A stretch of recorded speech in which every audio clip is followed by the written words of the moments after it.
गावात नाही म्हणून ग बसलं जास्तच करतेस. ए जा, तू आज बनलेला आहे आमच्या गावाला. चल.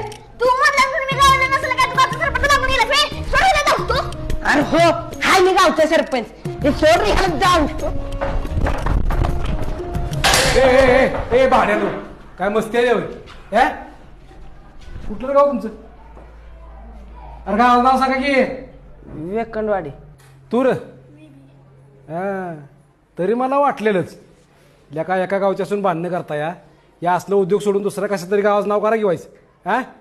एकी ठेवायचं का पहिल्या दिवशी तुमची इथे होय. आता काय निंत्या रे बायलानो. अहो यानं मला बेंचवर बसायला नाही घेतलं. आधी मी धरलं होतं सर बेंच. हात पुढं करा, दोघांनी हात पुढं करा, हात पुढं कर. आणि इथलं पुढे त्यांना ठेवायचं. आज नुसत्या छड्या दिल्या ती परत असा दंगा केला का नाही तर बेंचवर पालतावर तुडवीन.